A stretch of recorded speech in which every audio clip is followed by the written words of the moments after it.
our YouTube channel. Today's our topic is verbs. Riya runs fast.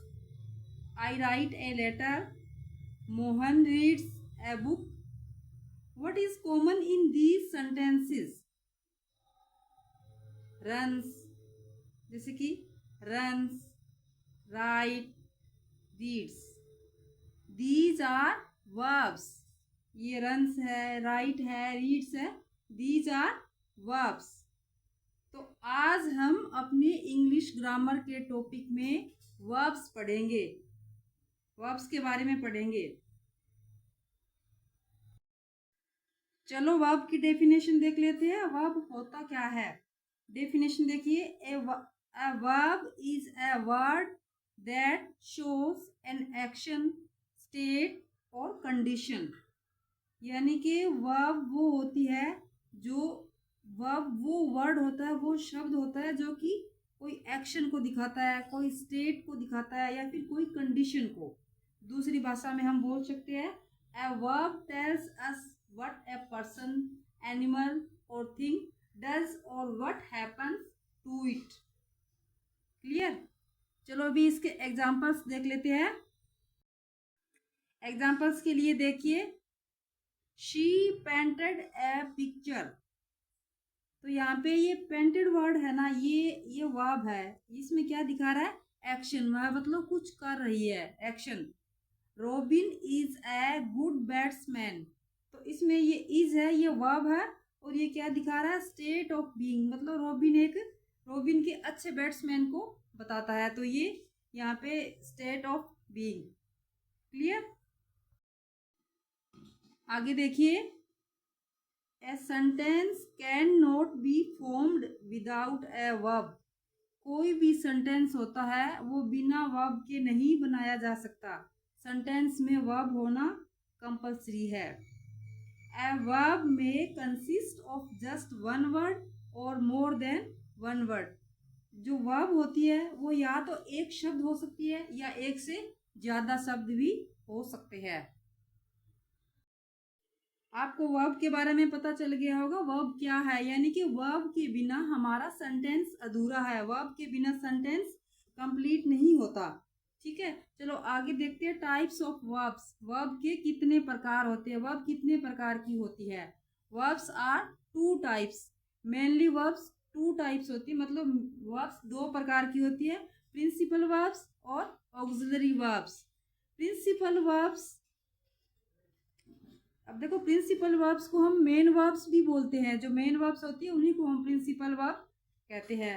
सबसे पहले principal verbs के बारे में देख लेते हैं। प्रिंसिपल वर्ब्स कौन सी होती है?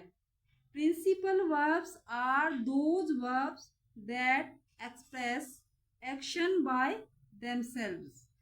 प्रिंसिपल वर्ब्स वो वर्ब्स होती है जिनके द्वारा कोई मतलब एक्शन है, वो उनके द्वारा एक्शन एक्सप्रेस किया जाता है, वो प्रिंसिपल वर्ब्स होती है। जैसे फॉर एग्जांपल के लिए देखिए, द बर्ड सिंग्स ब्यूटीफुली।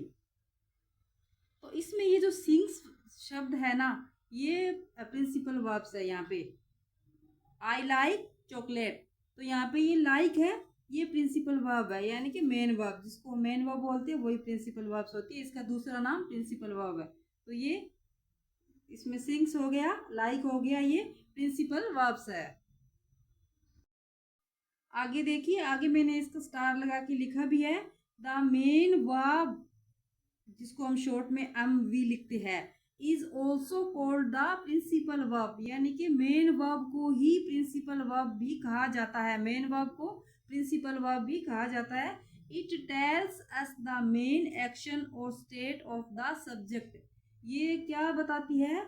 जो सेंटेंस का सब्जेक्ट होता है उसका मेन कार्य क्या है, एक्शन क्या है और उसकी स्टेट, वो सब ये बताती है। वो ही मेन वर्ब होती है, उसी को ही दूसरा नाम प्रिंसिपल वर्ब बोलते हैं। उसी को ही प्रिंसिपल वर्ब कहते हैं, इसी को ही मेन वर्ब कहते हैं।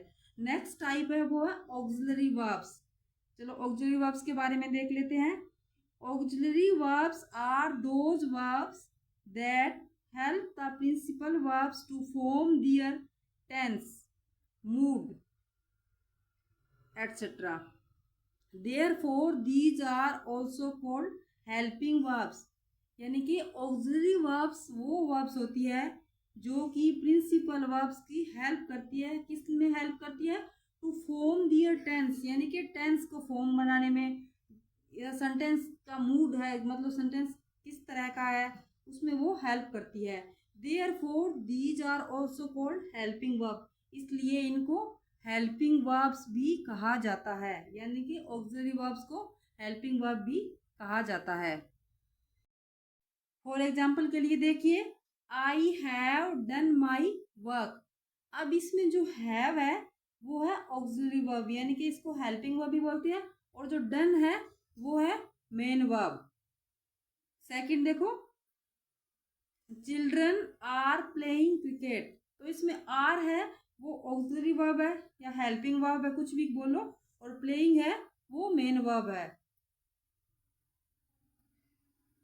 तो इसको हेल्पिंग वर्ब HV लिख देते हैं, और मेन वर्ब को हम शॉर्ट रूप में MV लिखते हैं।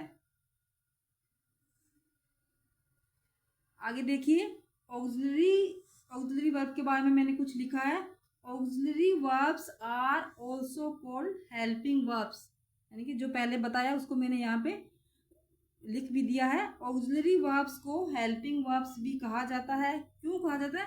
Because they help the main verb, क्योंकि वे मेन वर्ब की हेल्प करती है to express tense, time, possibility, ability and necessity, यानी कि वे मेन वर्ब में, इन सब चीज़ों में मेन वर्ब की हेल्प करती है, इसलिए इन्हें हेल्पिंग वर्ब भी कहा जाता है।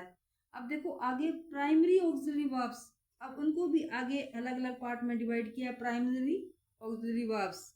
तो प्राइमरी में कौन कौन सी आती है? There are 3 main group of primary auxiliary verbs, यानी कि प्राइमरी ऑक्सिलरीज को 3 ग्रुप में बांटा है, 3 मेन ग्रुप्स के अंदर डिवाइड किया है। पहला देखो, ऑल फॉर्म्स ऑफ द, पहला है बी, हैव और डू, तो मतलब 3 ग्रुप में डिवाइड किया इनको, तो अभी हमने अलग अलग इनका लिख दिया। All forms of be, be की जो तीनों फॉर्म्स है वो देखो यहाँ पे, बी की फॉर्म है is, am, are, was, were, been और बीइंग, ये बी की फॉर्म्स है। सेकंड देखिए, हैव की ऑल फॉर्म्स लिख दी यहाँ पे, हैज, हैव और हैड। हैव की 3 फॉर्म है, हैज, हैव और हैड। फिर है डू की, डू, डज और डिड। तो इस प्रकार प्राइमरी ऑक्सिलरीज को 3 ग्रुप में डिवाइड किया है, बी, हैव और डू, और तीनों को आगे एक एक करके बता दिया है। अभी नेक्स्ट है मॉडल ऑक्सिलरीज। अभी मॉडल ऑक्सिलरीज में देखिए, can, could, may, might, must, shall, should, will, would, ये सब मॉडल ऑक्सिलरीज के अंतर्गत आती है। अभी इनसे रिलेटेड क्वेश्चन है, प्रैक्टिस क्वेश्चन है, वो हम नेक्स्ट वीडियो में करेंगे। If you found this video helpful, please like, share and subscribe my channel for more easy and interesting English grammar lessons. Keep learning, keep practicing and keep improving your English. Thank you for watching and see you in the next video. Bye bye. Have a nice day.